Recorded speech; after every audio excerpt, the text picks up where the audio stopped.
Hey, do you remember when like so many elementary school kids were killed so many different times by AR-15s, and instead of showing sympathy and support for the families of the kids who were killed, you wore pins of little AR-15s to show solidarity and support for the guns that killed the kids? I like guns. Yeah.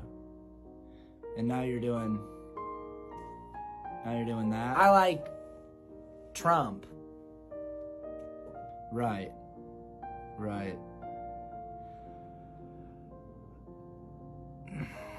Your hat says USA on it. Yes, it does. USA. USA. Nope, shut USA. up. Shut up. USA. Shut up. USA. USA. Fucking USA. USA. so much. USA. USA. USA. Okay, so here's a question. Is cancel culture still bad? I don't like woke. I'm just gonna assume that means yes. People shouldn't lose their jobs for making jokes, right? I like jokes. I like when a guy get hit in the nuts. Yeah. I like if a joke is about a disabled person, or if it is on a LBGC.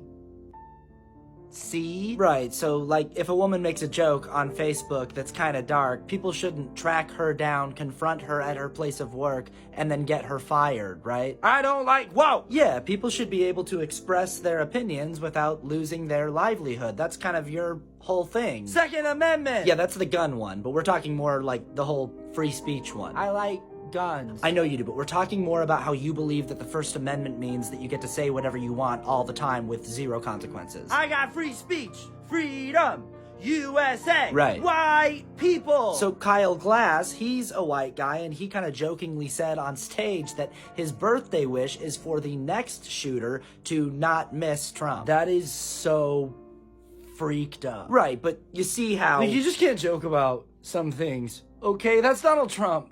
Alright, that's like my favorite guy. Yeah, it's a dark joke and definitely pretty inappropriate, but... I like him. Yeah. That's not funny. Alright? Nancy Pelosi's husband getting hit in the head with a hammer, that's literally the funniest thing I've ever heard. Liberals crying about dead kids in Gaza, genuinely hilarious. Jesus Christ. But Trump getting shot at in the ear? Come on. Where's the line? It's definitely with the kids in Gaza. It has to be. Somebody could have been hurt. Someone was hurt. A guy died. Political violence has no place in the America that I love. I'm pretty sure I have a video of you trying to hang the former vice president because he wouldn't steal the 2020 election for you. I hope Kyle Glass never makes another dollar and rots in hell. I think you might be evil, man. Okay, checking in. How you feeling? Bad. Right, but remember, you didn't like the other guy because you felt like he was too old. I don't like old. Yeah. Too old and too stinky. Okay, but- And he no talk good. Okay, first of all, let's be honest here. You do like old. Yes, you do. Your favorite guy is now officially the oldest person to ever run for president. I don't like old. He no talk good. Okay, well, he's not running anymore. He stepped down. Let's go, Brandon. All right. Let's go, Okay. Brandon. Hey, buddy, let's Let's focus. go, Hey, look at this. Who's Let's this? go. Yeah, that's a strong woman in a powerful position in politics. I like her. Okay, so how are we feeling about her? I don't like woke. Okay, but she's not really entirely woke, is she? She's a cop. Blue Lives Matter, right? I'm pretty sure you have that tattooed on you somewhere. But I don't like. I like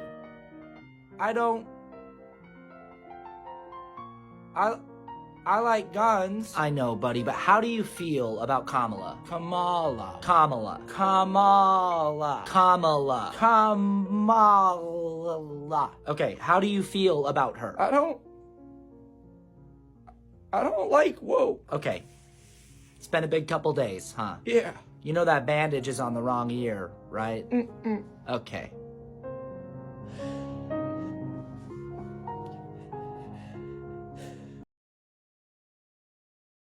I don't like Olympics.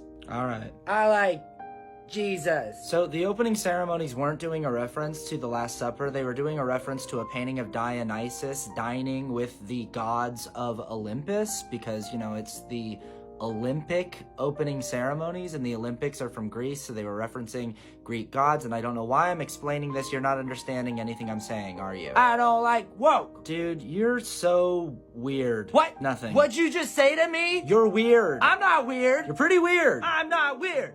You are. You are weird. Of all the derogatory things I've said about you over the years, this is the thing that's finally getting to you? I am normal and cool. Okay. Look at that shirt you're wearing. That's weird. That's weird. You've been talking for at least the last 5 years about how you don't think that voters on the left really exist because you never see us wearing Biden merch, and we tried to explain to you that that's because we're not in a weird cult. You're weird. This is the first piece of merch for a political candidate I've ever owned. Meanwhile, I think like 60 to 70% of your wardrobe is America themed. I think most of your money goes to Donald Trump, right? That's a weird shirt, dude. Whoa, that's such a weird. You are so weird for that. You're so weird for wearing that shirt. Why isn't it red, white, and blue? It's brat. It's what? It's nothing. I just don't worry about it. I'm not weird. You are weird. It's Charlie XCX. Huh? Charlie XCX. She's a girl named Charlie? Okay. Come on. Yeah, and I'm the weird one? Yeah. No, that's weird. That's really weird. That's weird. Some weird stuff. Yeah, Charlie XCX is a little weird, but like in a fun way. You know, some people do weird things in a self-aware, socially conscious way to dismantle social norms in order to show how everything is socially constructed and how nothing is normal or fixed or rigid. It's a deliberate weirdness meant to put you outside of your socially constructed bubble. A fun, constructive, entertaining kind of weird, like a guy juggling while riding a unicycle. Your weird is more like the kind of weird that someone would make a documentary about, and everybody watching the documentary would just be kind of confused and disturbed. I like guns. Yeah, that's kind of what I mean. Hey! What? Hey! What? Boys can't play sports against girls. Can't you just try to enjoy the Olympics? No! There are enough things in the world that are difficult and bad and bleak, but the Olympics are just supposed to be like fun and entertaining and inspiring. So you're really just okay with boys hitting girls? No, but you kind of weirdly are. Aren't you actively trying to make it illegal for women who are in abusive relationships with men to seek a divorce from those men unless they can prove that they are being abused? Yeah, but that's because the family and traditional marriage and values, because of Bible, and I like Trump. Jesus Christ, that was an absolute train wreck of a sentence. Why don't you just tell me what happened? A boy hit a girl really hard. Okay, so I just looked it up, and I'm guessing you're talking about Imane Khalif from Algeria, who was boxing an Italian woman named Angela Carini. But the punching was way too hard. In boxing, the sport where whoever punches the other person hardest wins. Yeah, but boys punch boys and girls punch girls, except girls have to punch each other not too hard, because if you punch each other too hard, then that is because they're boys. Okay, so it says that Imane Khalif was assigned female at birth and has lived her entire life as a woman in a country where it is literally illegal to be transgender. Aren't you always saying that a person is whatever gender they were assigned at birth and there's nothing they can do to change that? Testosterone. What? Testiculone. Are you trying to say testosterone? Yeah, she got a bunch of testosterone, so that means that she's a boy. Let's say a baby's born and it's got a vagina. What should the doctor say, boy or girl? Girl. Obviously. Okay, so they assign the baby female at the hospital. The parents start to raise the baby as a little girl. I like little girls. I'm gonna pretend you didn't say that, but let's say that eventually this little girl starts to feel emotionally like a man. What? And decides to start taking testosterone to transition and live socially as a man. No! Would this person who was assigned female at birth, now having higher testosterone levels than an average woman, qualify in your mind as a real bona fide man? I don't like... Whoa! Yeah, but you just said that Imani Khalif, a woman who has been legally identified as a woman for her entire life, is a man because she has higher testosterone levels than an average woman. XY chromosome. Dude, be for real with me. There's nobody else around. Just this one time, be honest with me. Do you actually think you know how chromosomes work? I do. I really do, actually. Okay, but no, you don't. So first of all, there have been no credible sources reporting that she has XY chromosomes. But even if she did, there are many women with intersex variations that result in them having XY chromosomes. And I know that you don't know what an intersex variation is, but that's kind of my whole point, right? You're out of your depth. She punches too hard. But her professional record is 9-5, which means that sometimes other women punched harder than her. She lost at the 2020 Olympics to an Irish boxer named Amy Broadhurst. Was she a woman that day? Is Amy Broadhurst a woman? Oh my God.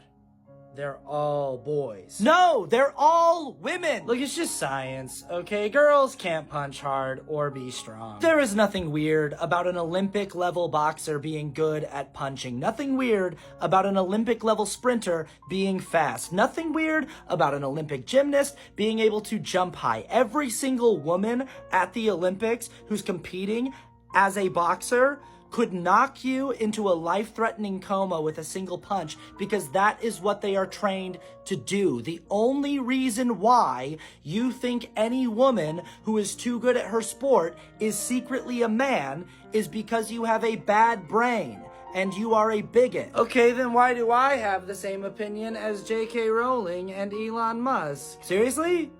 It's because you have a bad brain and you're a bigot.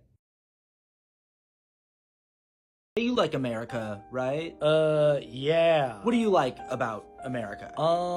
Freedom? Really like that? And Bible? Right, but more specifically, freedom to do what exactly? Freedom to do, for guns. Okay, what else? Free speech. Elon Musk gets that. That's why you got free speech on X. Hey, do me a favor. Next time you're on X, just type the word cisgender into literally any post and see what happens. Freedom to vote, you know? Got elections, and that's good because I get to vote for Trump, which I like. Right. Do you know what Schedule F is by chance? Mm-hmm. Do you actually know, or are you just saying that? All right, I'm just going to tell you. So Schedule F is a provision in Project 2025, which, as you know, is Trump's agenda for his next... Nope, fake news. You're fake news. Trump said he's not doing 25, so you're fake news. Okay, 6 of his former cabinet secretaries helped write Project 2025, and at least 140 people who used to work for him are involved with it. Do you know how many people who used to work for him hate him now? Those numbers don't prove anything. Yeah, there are definitely a lot of former Trump staffers who have come out and denounced him as being dangerously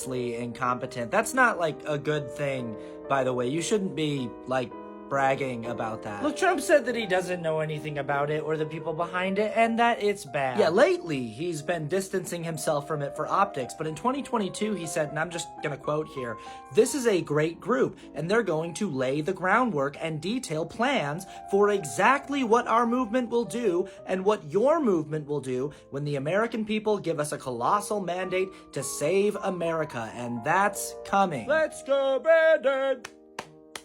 Let's go! Listen, just Schedule F, okay? It's a provision in Project 2025 that basically means the president can fire any federal employee he wants for any reason he wants. If someone disagrees with him or doesn't want to do something that he said because they feel like it would be dangerous or irresponsible or based on a lie or a crime, he can just replace them. It's essentially the way that a dictatorship works, which makes sense because Trump has openly said that he will be a dictator if he is reelected. Out of context. Okay, was it it out of context when he said that if Christians help to elect him, they will never need to vote in another election because he will fix America so that there are no more elections and no one needs to vote ever again? I like Trump. Well, he doesn't like you, and he doesn't like the things that you like. He doesn't want you to be able to vote. He doesn't want you to be able to speak freely. He wants you to live in a totalitarian dictatorship. I like Trump. Okay, well, that bandage is on the wrong ear, and it says Terp on it. I like Terp. Listen, Schedule F is one of the most alarming provisions in Project 2025. It essentially turns the office of the president into an office that is answerable to no one, and that controls the entire federal government with unprecedented authority. I had a person in my comments the other day say that the Harris-Walz campaign needs to give them something to vote for, not just something to vote against. But voting against a provision like Schedule F and a platform like Project 2025 is the same as voting for the right to ever vote again. It's a vote for the right to continue living in a society governed by a system of checks and balances, a society governed by freely elected leaders, a society where you are free to demonstrate your frustrations with those leaders and to openly advocate for your values. Project 2025 is the Republican Party going full mask off with their intentions to seize a totalitarian level of power in the name of far-right extremism, whether the majority of Americans want that or not. When you vote against Project 2025, you're not just voting against something. You're also voting for a lot of things. You're voting for the safety and well-being of your disabled friends, your queer friends, your friends with a uterus, your immigrant friends, your historically marginalized and oppressed friends. We need to vote in such overwhelmingly strong numbers that the will of the people is undeniable. We need to let Donald Trump and the architects of Project 2025 know that we will not go back. Whoa. That was a pretty good speech. Okay, but now we got Kamala saying she's gonna do unrealized gains tax. That means I gotta spend taxes on money I don't have yet. Yeah, so that unrealized gains tax, I get it. It sounds pretty scary, right? Yeah! So here's the thing, bud, and you can easily look this up. You can Google this. It is true that Kamala Harris has proposed an unrealized gains tax for people with a net worth of at least $100 million. Now, are you worth at least $100 million? Shouldn't have to think about it. It's pretty simple. The answer's no, right? Well, but I could be. Yeah, but no. Look, this tax is going to wind up affecting about 9,000 total people, and each one of those people is just obscenely wealthy. Even if you were one of those people and you were worth at least $100 million, having unrealized gains on your stock portfolio taxed wouldn't affect you in the slightest. You would still continue to just be an overwhelmingly obscenely wealthy person. Yeah, but how am I supposed to pay taxes on money that I haven't gotten yet? Oh my god, did you not hear anything I just said? That's what unrealized gains means. Yeah, I think you might have unrealized brains, and that might be the problem here. Okay, that was mean, but I have to admit, that was pretty funny. That's pretty good, right? Unrealized brains. Just thought of that. Yeah. It's pretty good. Yeah, you're a fucking moron, man. Yeah. Yo, straight up, fuck your feelings. All the way, 100% fuck your feelings, snowflake. Cause guess why? Ben Shapiro said facts don't care about your feelings, and that's what's up. Donald Trump said he was gonna sick the National Guard on you, and I was like, bet. Round up all these groomers trying to trans my kids, trying to teach my kids about CRT and DEI and IVF. And I might not know what any of those things are, but I do know one thing. I know God, guns, freedom, and Jesus. That's so many things. And Trump. Fuck me. Because listen, I don't care about mean tweets. I care about free speech. Know what I'm saying? Okay? Because when Harrison Butler said women need to step aside and be in the kitchen, I said, that's true. Okay, sorry, that's just a fact. When J.K. Rowling and Elon Musk said that trans people don't actually exist and are just evil predators trying to get in a bathroom, I said, sorry about the truth bomb, libs. Okay? Sorry. Sorry for all the truth. And now you got Kamala trying to say she's black, like somehow that matters. She is black. And you know, it's just like liberals can't take a joke. Can't take a joke? Then why don't you just get on out of the country with all the illegals trying to destroy cities and eat cats coming in here from all these whole countries like Puerto Rico? Puerto Rico is part of America. Puerto Ricans are literally American citizens. Just a garbage island full of garbage people. You're garbage. What? What did you just say to me? You're a really bad person. You're terrible. How can you say that to me? Dude, no way. You know, I know it's been a really charged election cycle and that we disagree on some things, but I would never call you garbage. Yes, you would. You say worse things to me all the time. You just called all of Puerto Rico garbage. As a joke! Just an insanely racist joke. Yeah! Yeah! I had a really good joke about black people carving watermelons instead of pumpkins at Halloween that I was gonna tell you, but now I'm not even going to. You suck so much. I mean, what does it say about the state of our country that we can't even disagree with each other without you calling me garbage? What kind of world are we living in where you can say something like that to me? I hate you, dude. I want Trump to sick the military on you. I really do. I want him to sick the military on you so bad.